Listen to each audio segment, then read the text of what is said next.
Buenas tardes, yo soy Íñigo Anduaga, soy R1 de Cardiología y que este mes he estado rotando aquí en el Cablas Course y hoy os daré una sesión de dislipemias. Para hablar de esta sesión, sobre todo me basaré en las guías europeas de cardiología.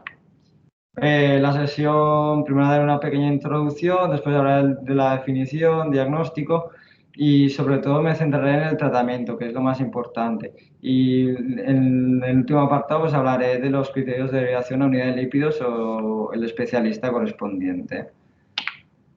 Para empezar, bueno, hay que saber que la enfermedad cardiovascular es causa de más de 4 millones de muertes al año en Europa. Es una de las primeras causas de mortalidad y es más frecuente en mujeres que en hombres. También saber que en menores de 65 años es más frecuente en hombres que en mujeres. Cada vez hay mayor supervivencia de los eventos cardiovasculares y esto significa que hay más pacientes, más personas a riesgo. Es muy importante la prevención, que se puede hacer a dos niveles. Uno, poblacional, promoviendo los estilos de vida saludables, y otro más a nivel individual, corrigiendo ya los estilos de vida poco saludables individuales y sobre todo reduciendo los factores de riesgo cardiovasculares, siendo los más típicos el tabaquismo, hipertensión, la diabetes y la dislipemia, que es la que nos centraremos hoy.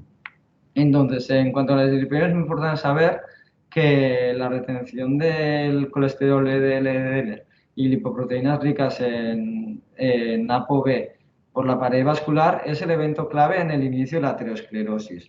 Además, este efecto es proporcional al nivel y al tiempo de exposición.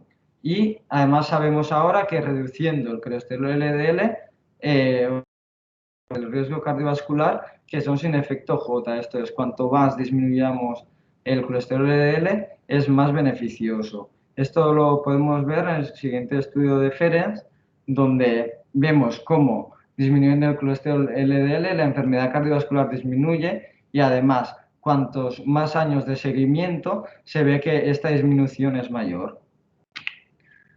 Entonces, sabiendo que lo importante que es el colesterol y mantener los controles adecuados en la vida, entraremos en qué es la hipercolesterolemia. La hipercolesterolemia se define por la PAPS, que es el programa de actividades preventivas y promocionales de la salud, como el colesterol total mayor de 200 miligramos de cilitro o si el paciente tiene indicación de fármaco hipolipemiante. Esto ya os explicaré después por qué es, pero es porque hay que saber riesgo cardiovascular y hay pacientes con menos de 200 que ya necesitan tratamiento. También hay que saber que es uno de los factores de riesgo más prevalentes en España, el 50% de los adultos lo presenta, es el factor de riesgo menos tratado y el control en pacientes tratados es moderado, de un 50% de los pacientes bien en rango. Entonces, saber que el cribado hay dos recomendaciones según en qué guía o en qué sociedad nos basamos. La PAPS recomienda comenzar a los 18 años y hacer cada 4 años. La Sociedad Europea de Cardiología no es tan agresivo y recomienda hacer como mínimo a los 40 años si es varón o en caso de mujeres a los 50 años o tras la menopausia si es precoz. El método de diagnóstico sería medir el colesterol total, el colesterol HDL y triglicéridos y posteriormente haríamos un método indirecto del colesterol LDL. Hay otras maneras que posteriormente os explicaré de medir este parámetro. También ahora en las últimas guías de 2019 se recomienda que en la edad adulta al menos se determine una vez la lipoproteína A. Esto es porque es una lipoproteína que al tener una estructura similar al plasminógeno, es una proteína que es más heterogénica y además aumenta el riesgo de eventos cardiovasculares. Como hemos dicho, los niveles del colesterol LDL normalmente se calculan con la fórmula de Friedewald, que es la fórmula que podéis ver en la diapositiva, y este es el método más habitual. Sin embargo, tiene limitaciones cuando los triglicéridos son elevados, porque a partir de 177 de triglicéridos se puede subestimar el colesterol LDL y a partir de 400 esta fórmula no sería válida. También, si la sangre no la obtenemos en ayunas, esto puede variar el nivel de triglicéridos, por lo tanto esta fórmula no sería variable. Para evitar esto, podríamos hacer dos cosas. Una es hacer una medición directa enzimática del colesterol LDL, o si no, es calcular el colesterol no LDL, que es el colesterol total menos el HDL. Esto en cuanto a la definición. Y ahora nos centramos en el tratamiento de los grupos de riesgo, que es de lo que sobre todo se basa la sesión. Y eso, los objetivos de tratamiento serían controlar el colesterol LDL, controlar los otros factores de riesgo para reducir la aterosclerosis, reducir el riesgo cardiovascular y los eventos cardiovasculares, en consecuencia reducir la morbimortalidad.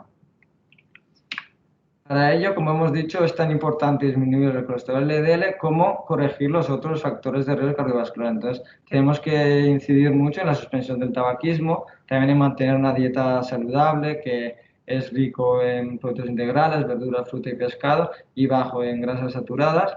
También la actividad física es muy importante y se recomienda hacer una actividad moderadamente intensa durante media hora, una hora al día o lo que es lo mismo, 3,5 o 7 horas a la semana.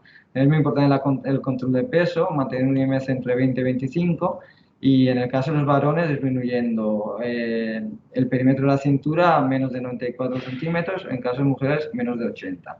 La hipertensión arterial también se debería controlar en niveles menores de 140-90, la diabetes con una glicada menor de 7, los triglicéridos en niveles de menos de 150 y también el colesterol no HDL, ApoB y colesterol LDL según el riesgo del paciente, que ahora explicaré cómo se calcula el riesgo. Entonces, como ya habéis venido intuyendo en la presentación, para el tratamiento del colesterol es muy importante saber el riesgo cardiovascular que tiene previamente el paciente. Esta tabla es una de las que más me gustan a mí de todas las guías. En esta tabla se puede ver muy bien que un mismo nivel de colesterol es muy diferente según la persona a la que estamos tratando. Un nivel de 90 miligramos de decilitro, por ejemplo, sería un nivel adecuado para personas de riesgo bajo y moderado, pero en pacientes de riesgo alto y riesgo muy alto sería insuficiente y es el mismo nivel de colesterol. Entonces, aquí podemos estimar lo importante que es calcular correctamente el riesgo y calcular correctamente los niveles de colesterol LDL. Además, en esta tabla podemos ver de manera muy visual cuáles son las recomendaciones que nos hacen en cuanto al tratamiento. En las casillas que veis con color rojo indican que hay que empezar una intervención de estilo de vida y farmacológica. En las que están en amarillo hay que comenzar con una intervención de estilo de vida y en caso de que sea necesario, en caso de no control, comenzar con tratamiento farmacológico y en las casillas de verde hacer recomendaciones de estilo de vida. Esto será muy importante después cuando os enseñe el algoritmo de tratamiento y nos preguntemos si comenzar por tratamiento farmacológico o solo hacer una intervención en estilo de vida. Entonces, en esta tabla se puede ver muy bien cómo el nivel objetivo del objetivo terapéutico de colesterol LDL depende del riesgo del paciente y aquí podemos ver cuáles son los pacientes que están situados en cada grupo de riesgo. Los pacientes de riesgo bajo son los que tienen score menor de 1%. Después os enseñaré cómo se calcula el score, pero es importante saber que el score es el riesgo de tener a los 10 años un evento cardiovascular mortal. Entonces, en pacientes con un score menor de 1 se consideran de pacientes de riesgo bajo y el objetivo sería disminuir el colesterol LDL por debajo de 116. Después estarían otro grupo de pacientes de grupo moderado, que serían pacientes que tienen el score entre 1 y 5%, y también los pacientes jóvenes diabéticos que se consideran en el tipo 1 menos de 35 años como debutantes y en tipo 2 menos de 50 años con menos de 10 años de duración de la diabetes y sin otro factor de riesgo. En estos casos el objetivo sería menos de 100. Después estaría el riesgo alto, que aquí estarían los pacientes con riesgo, un score entre 5 y 10.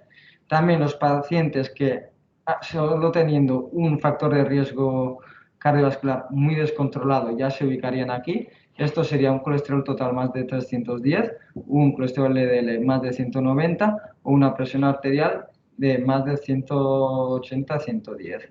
También se ubicarían aquí pacientes con hipercolesterolemia familiar sin otros factores de riesgo mayores, una enfermedad renal crónica moderada, que es un filtrado menor a 60 y mayor a 30, y diabetes, que no tiene daño en órgano ni nada, esto es, no tiene retinopatía, ni neuropatía, ni nefropatía, que tiene más de 10 años de duración o otro factor de riesgo cardiovascular adicional. En estos pacientes el objetivo debería ser mantener el colesterol LDL menor a 70 y además reducir más de un 50% el colesterol basal. Esto es, si ya partimos de un colesterol basal de 120, el nivel que tendríamos que buscar sería menos de 60. Esto tendría que cumplir los dos criterios para que el control sea óptimo. Y por último, también hay los pacientes de riesgo muy alto, los que incluyen los pacientes con un score mayor del 10%, los pacientes que ya tienen una enfermedad cardiovascular diagnosticada, puede ser tanto clínica como por prueba de imagen, los pacientes que tienen hipercolesterolemia familiar con enfermedad cardiovascular o otro factor de riesgo mayor, pacientes con enfermedad renal crónica grave, filtrado menos de 30, o pacientes con diabetes mellitus con daño al órgano diana, más de 3 factores de riesgo cardiovasculares mayores, o diabetes mellitus tipo 1 de inicio temprano y más de larga duración, que se considera 20 años. En estos casos, los objetivos serían menos de 55 de colesterol LDL y además disminuir un 50% del valor basal. Entonces, en la siguiente diapositiva vemos cómo se realiza el cálculo del score. Hay que saber que incluye las variables edad, sexo, consumo de tabaco, presión arterial sistólica y el colesterol total en milimoles litro, que aquí tenemos la conversión. Y hay que saber que excluye los pacientes con enfermedad cardiovascular establecida, con diabetes, enfermedad renal crónica, hipercolesterolemia familiar y también los pacientes que tienen niveles elevados de factores de riesgo individuales. ¿Por qué? Porque estos pacientes ya se ubican en un riesgo determinado, no depende del score, sino que ya tienen un riesgo asignado. En esta diapositiva os adjunto la tabla de score que le tocaría a la población española, pero saber que las guías europeas de cardiología también recomiendan la siguiente página web, el healthscore.org, donde se puede poner la nacionalidad del paciente y depende de la nacionalidad en si es de factor de riesgo bajo o riesgo alto, calcula automáticamente el riesgo del paciente. Entonces, esta sería una tabla donde resume los mismos parámetros y lo mismo que hemos estado comentando en las diapositivas anteriores en forma de tabla, pero es la misma información. Entonces, una vez que sabemos que hemos evaluado el riesgo cardiovascular y sabemos la concentración del LDL, tendríamos que ver ahora si tiene el paciente indicación de tratamiento farmacológico o no. En este caso, por eso os he puesto al inicio la tabla con estos colores que está en la siguiente diapositiva, debido a que cuando ya tengamos esta información podemos ubicar al paciente en la tabla que podéis ver en la parte derecha de la diapositiva y según el color pues sabemos si necesita intervención farmacológica o no. Además, me gustaría comentar que hay un grupo pequeño de pacientes de riesgo bajo y moderado en los que podemos sospechar que el paciente tenga por diferentes aspectos aterosclerosis subclínica.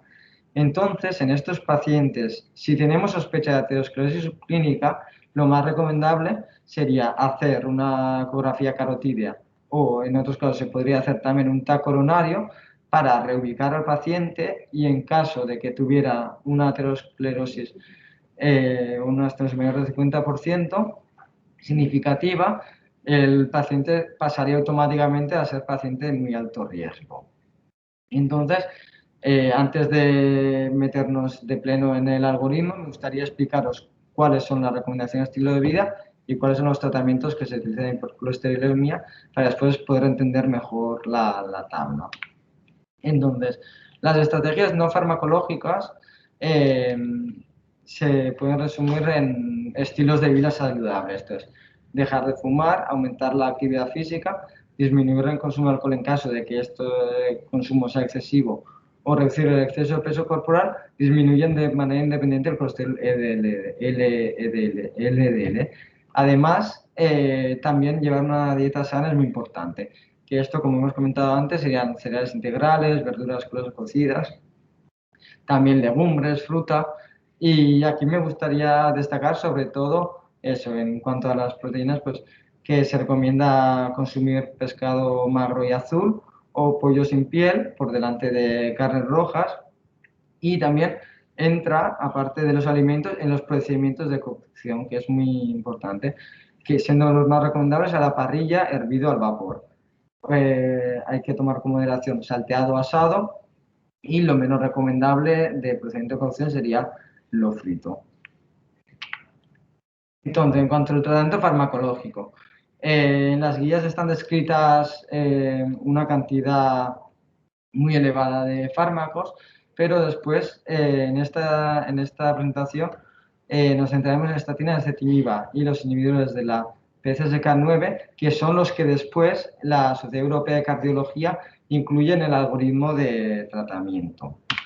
Entonces, antes de entrar en este foro, me gustaría hablar de su mecanismo de acción. Es muy importante saber que el colesterol LDL depende por una parte, de la formación, que ésta se hace a nivel de los hepatocitos en el hígado. También hay una parte del colesterol que se absorbe a nivel de los intestinos y este colesterol es eliminado también en los hepatocitos posteriormente. Por lo tanto, tenemos estas tres dianas terapéuticas habitualmente. Las estatinas, que son inhibidores de la HMG-CoA reductasa, actúan inhibiendo la síntesis de colesterol en el hepatocito. Por lo tanto, disminuyen el pool de colesterol. Por otro lado, tenemos el ezetimiba, que es un tratamiento que actúa mediante la proteína similar a Niemann-Pick y lo que hace es disminuir la absorción intestinal de colesterol. Y por otro lado, tenemos ahora unos fármacos que son los más nuevos entre estos tres y son los más potentes también, que son los inhibidores de la PCSK9. Aquí me centraré un poquito más. Es importante saber que el colesterol LDL se elimina cuando se une al receptor de LDL en la superficie del hepatocito. Este receptor es eliminado por la proteína PCSK9. Esto es, cuando se unen los dos, se degrada y se elimina y aumenta el colesterol LDL en plasma. Entonces, ¿cómo actúan estos medicamentos? Estos medicamentos inhiben el PCSK9. Esto hace que no se elimine el receptor capta más LDL y este LDL es eliminado disminuyendo su nivel en plasma, que es el efecto que estamos buscando nosotros. Entonces, ahora centramos en cada uno de tratamiento. Las estatinas han demostrado disminuir el colesterol LDL, aumentar el HDL, disminuir los triglicéridos, los tres efectos beneficiosos, sin afectar al nivel de lipoproteína A. También han disminuido el riesgo cardiovascular, los eventos cardiovasculares y la mortalidad según reducción de LDL. Esto es, cuanto más reduzcamos la LDL, disminuiremos la mortalidad. En esto es muy importante también saber qué estatinas son de qué intensidad esto es. Las estatinas se dividen en tres intensidades. Las de alta intensidad son la atorvastatina 40-80 o la rosuvastatina 20-40. Después estarían, que son las más recomendables según las guías. Después estarían la de moderada intensidad, que serían la atorvastatina entre 10 y 20, rosuvastatina 5-10, o la simvastatina, pravastatina, la novastatina, fluvastatina y pitavastatina a dosis altas. Y de baja intensidad serían la simvastatina, pravastatina, lovastatina y fluvastatina a dosis bajas. Cada uno de ellos conseguiría una reducción de LDL distinta, siendo mayor con las de alta intensidad, que es disminuyendo más del 50%. En cuanto a los efectos adversos, los más importantes son la miopatía y la hepatopatía. Se ha visto también un aumento significativo del nivel de diabetes mellitus, pero el riesgo-beneficio del tratamiento con estatinas supera claramente al perjuicio que puede causar en algún caso del diabetes mellitus. Por lo tanto, las estatinas están totalmente indicadas y el riesgo de diabetes mellitus no se considera un riesgo a nivel cardiovascular. También en algún estudio se ha estimado que puede haber un aumento de ictus hemorrágico o proteinuria. Sin embargo, en posteriores estudios esto no se ha comprobado de manera sistemática. Y también es importante saber que las estatinas más tradicionales son metabolizadas por el CYP y actúa y puede tener interacciones con estos fármacos. Sin embargo, hay otro tipo de estatinas, que son la pravastatina, rosuvastatina y pitavastatina, que no tienen este problema.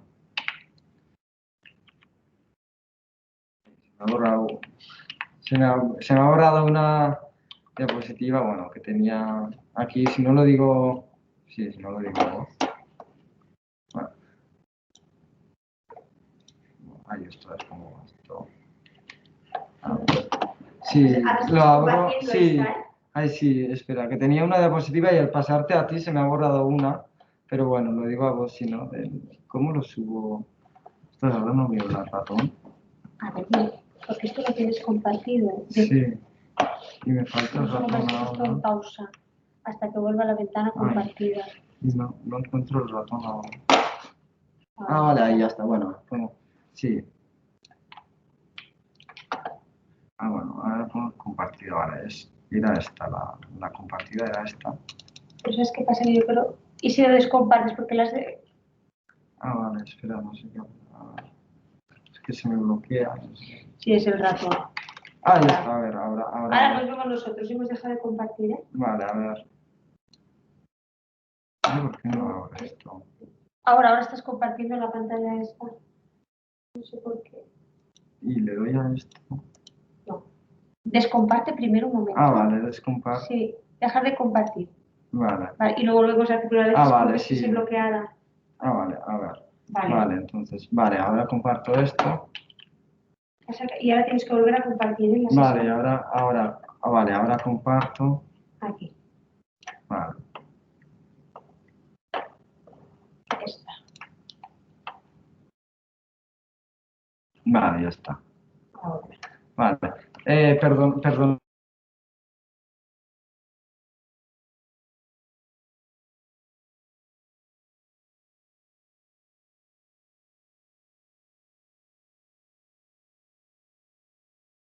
Puede ser que no se oiga.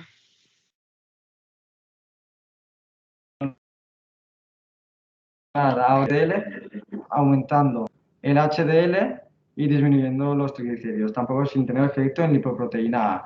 En el caso de la acetilmidas se reduce el riesgo cardiovascular y eventos cardiovasculares, y el acetilmidas es un fármaco con pocos efectos adversos, sobre todo destacan los digestivos, y tiene muy pocas interacciones y no requiere ajuste en insuficiencia renal y hepáticas leves. Y ahora nos centramos en inhibidores de la PCSK9. Estos son los únicos fármacos que han demostrado disminuir el EPA. Y también, además de los otros fármacos, disminuir el colesterol LDL, aumentando el HDL y disminuyendo los triglicéridos. Como el ezetimibe disminuye el riesgo cardiovascular y los eventos cardiovasculares según la reducción de colesterol LDL, y saber también que los efectos adversos son leves. Tiene sobre todo efectos secundarios locales en el punto de eyección debido a que es subcutánea, y también puede dar un cuadro pseudogripal. En algún estudio se ha relacionado con efectos neurocognitivos, aunque esto en un estudio posterior realizado por Giuliano de 2 años de duración no se vio que fuera así. Sin embargo, necesitan estudios a más largo plazo para poder ver los efectos que podría tener. Y también en algún estudio se ha demostrado un ligero aumento de la diabetes sin ser esto estadísticamente significativo. No tiene interferencias con fármacos orales, y no tiene contraindicaciones absolutas, excepto la hipersensibilidad de algún componente al fármaco y la lactancia. Saber también que hay que tener precaución si utilizamos en insuficiencia renal grave, filtrados menores de 30 o embarazo, siendo desaconsejable su uso a no ser que el tratamiento del colesterol sea imprescindible, que son muy pocos casos. Entonces, ahora ya que conocemos qué fármacos utilizamos, podemos entrar ya en el algoritmo estrictamente. Entonces, la primera pregunta que nos hacemos siempre es si tiene indicación de tratamiento farmacológico, por la cual vamos a la tabla de que os he enseñado antes. En este caso vemos, depende de los niveles, si necesita o no. Si no necesita, realizaríamos recomendaciones de estilo de vida y intervención en este punto. Si necesita, empezaríamos con una estatina a dosis alta tolerada para alcanzar el objetivo. Esto es, depende del nivel que queramos disminuir, utilizaríamos a una dosis o a otra. Y después haríamos un control para ver si alcanzamos los niveles de LDL deseados. Más o menos se hace a los 3 meses. Si conseguimos los objetivos, se podría hacer un control anual. Si no conseguimos los objetivos, se tendría que añadir recetimib, que es un fármaco, y se haría otro control con colesterol LDL.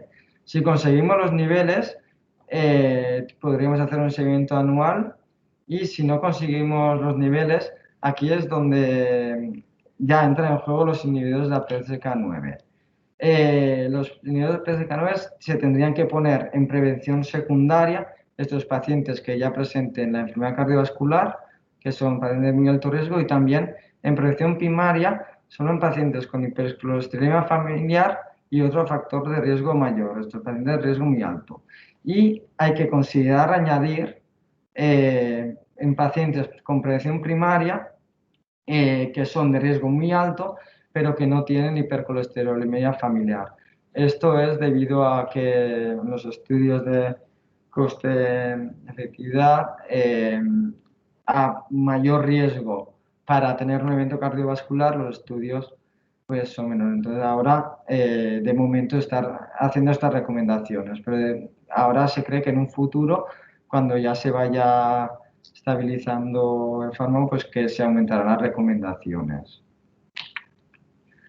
Entonces, sobre el colesterol, también me gustaría dar unas pinceladas de la hipertrigliceridemia, y es muy importante saber que el aumento de riesgo cardiovascular ocurre en hipertrigliceridemias mayores de 150. Sin embargo, el tratamiento farmacológico se recomienda si los niveles son mayores de 200 y no se reduce con cambios de estilo de vida.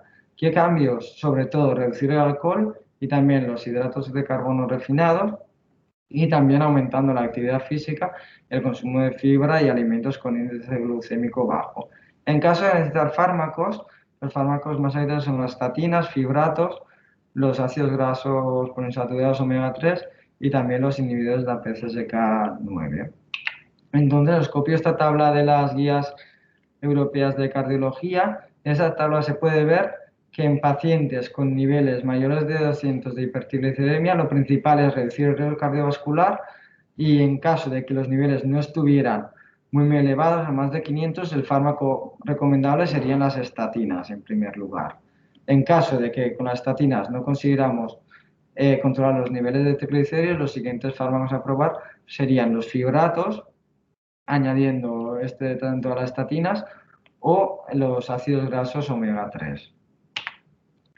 Y por último, antes de las conclusiones, me gustaría explicar los criterios de derivación según la SENFIC del 2012. Son las hiperlipemias graves, que son colesterol total mayor de 400, colesterol LDL mayor de 260, colesterol HDL menor de 25 miligramos de decilitro, o triglicéridos más de 1000, una vez descartamos las causas secundarias. También, en caso de que no podamos hacer un estudio genético y lo necesitamos para diagnosticar hipercolesterolemia familiar, se tendría que derivar para realizar este estudio genético. También tendríamos que ver las hiperlipemias que son refractarias, esto es que tienen una respuesta menor al 15% a estatinas o que necesiten inhibidores de la PCSK9. ya que el nivel de PCK9 en la indicación está muy restringida y se debe indicar en un comité multidisciplinar. Y también pacientes con cardiopatía isquémica prematura, que en varones menos de 55 años y en mujeres menos de 65. También dislipemias que son secundarias a trastornos no modificables, que se tendría que llevar al especialista correspondiente. Intolerancia a fármacos y poliopimiantes que no nos dejen conseguir unos niveles adecuados de colesterol. Y por último, también, como hemos comentado antes, en pacientes que sospechemos que puedan tener una aterosclerosis subclínica, debíamos de realizar un estudio con ecografía carotídea o coronario para descartar que no haya aterosclerosis y que cambie su riesgo cardiovascular.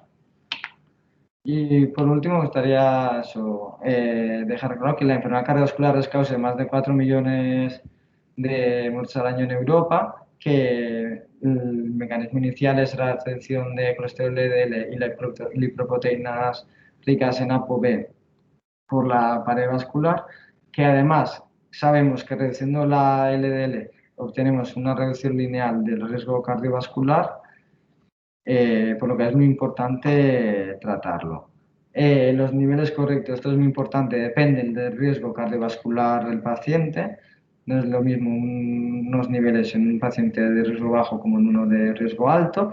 Y los objetivos son disminuir los eventos cardiovasculares y la mortalidad cardiovascular. El manejo de la hipercolesterolemia se hace fundamentalmente con medidas higiénico-dietéticas, estatinas, ezetimiba y inhibidores de la PCSK9. El manejo en la hipertiroidemia se fundamenta sobre todo en estatinas, fibratos y en ácidos grasos poliinsaturados omega 3. Y muchas gracias y espero que os haya gustado la sesión. Vamos a dejarlo compartir por si tienen preguntas. Sí. Esto aquí. Aquí. Vale. Vale.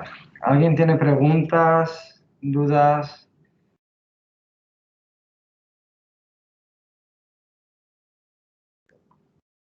Una pregunta. La verdad que sí. Mira, Nacho. Sí. Digo que ¿Sí? ¿hasta qué edad habría que tratar? Esto, en las guías anteriores de 2016, sí que hasta ahora se ha pensado que en pacientes ancianos se decía que no se debería tratar con estatinas. En las guías de 2019 esto ha cambiado y ahora ya en pacientes de mayores de 75 años que tengan sobre todo riesgo alto o muy alto, ahora sí que ya se comienza, no es uno, pero sí que ya se comienza a comentar que sobre todo en pacientes de riesgo alto o muy alto, se debería, si toman estatinas, continuar y valorar en pacientes de alto o muy alto riesgo, comenzar también tratamiento con estatinas. Sobre todo. Esto ha cambiado de las guías de 2016 a 2019, que son las actuales. Es una muy buena pregunta. La cuestión es cuando ya no hablamos de 75, sino de 85, ¿no? Hay algunos que ya están muy pasados y que ya se hace desprescripción, pero hay otros que todavía van aguantando bastante bien y que entonces ya supongo que habría que mantenerlo, ¿no? En función de la calidad de vida. Exacto, al final, y eso como comentas, también hay que ver al paciente. El paciente tiene una esperanza de vida de 2-3 meses, igual no es ahora lo imprescindible la estatina, pero si es un paciente que está bien, que creemos que que tiene patologías, que puede vivir muchos años, al final en estos pacientes sí que si el riesgo es alto, muy alto, sí que ya sería más recomendable y sí que se verían más beneficiados. Pero sí que esta edad que antes se comentaba, que ahora ya a partir de esta edad dejamos de dar estatinas, ahora sí que las nuevas guías ya, esto se ha dejado de hablar de estos límites de edad. Vale, gracias. Ha estado muy bien, ¿eh? A nivel de repaso general de todo, es verdad que como me lo has pasado por el mail, la verdad que lo compartiré. Vale, sí, lo podéis enviar, exacto. La verdad que está muy interesante. Otra cosa, ¿cómo se llaman estos nuevos fármacos? ¿Cómo se llaman? Son el Evolocumab, sobre todo es el Evolocumab y son los monoclonales. Hay dos monoclonales y son los dos únicos que hay. y el evolocumab y el otro tiene Kumab también. Bueno, vale, ya es un nombre así. ¿Y qué pauta tienen? Y estos tienen dos pautas, pueden ser cada 2 semanas o cada 4. Pueden ser las dos pautas, también depende del precio y eso, depende del paciente, normalmente se decide o cada 2 semanas o cada 4. Porque es parenteral, ¿no? Este tratamiento. Este sí es subcutáneo, es un tratamiento subcutáneo y bueno, que no he hablado tanto en la sesión de esta también, pero es verdad que las guías europeas son muy agresivas y nos dicen que, por ejemplo, un paciente con riesgo muy alto, con niveles más elevados de 55 con estatinas y ezetimibe, ya se tendría que poner, según las guías, estos fármacos. Es verdad que ahora mismo el CanSalud y en España no están financiados por niveles por debajo de 100. Entonces, bueno, es verdad que las guías van más adelantadas y por eso he querido decir un poquito... Yo tengo un paciente que derivé Sí. a Falces, pues un paciente joven que tiene 60 y poco años, 64 años, con cardiopatía isquémica y con LDL que no nos baja de 80. No. Entonces está con estatina dosis alta, con ezetimiba, entonces lo comenté con Falces.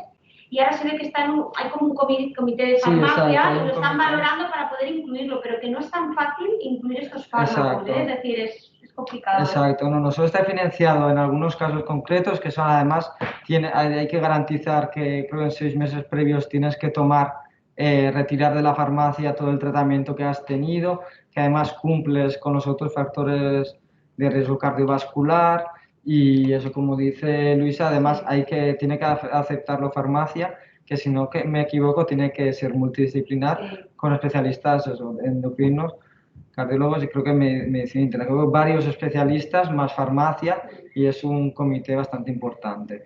El tratamiento al año puede costar unos 4.000 euros cuando salió. Vale, otra pregunta, supongo que dispensación hospitalaria. Sí, esto es... Y autoadministrado. Y autoadministrado.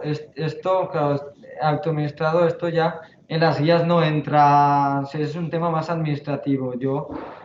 No sé si les administrarán en casa o en el hospital. Esto no te sabría decir exactamente, es un tema más administrativo. No pasa nada. Sí. Venga, gracias. Lo preguntaremos a Falces. Ya, exacto, sí, esto le preguntamos a Falces, sí que... Muy bien. Sí.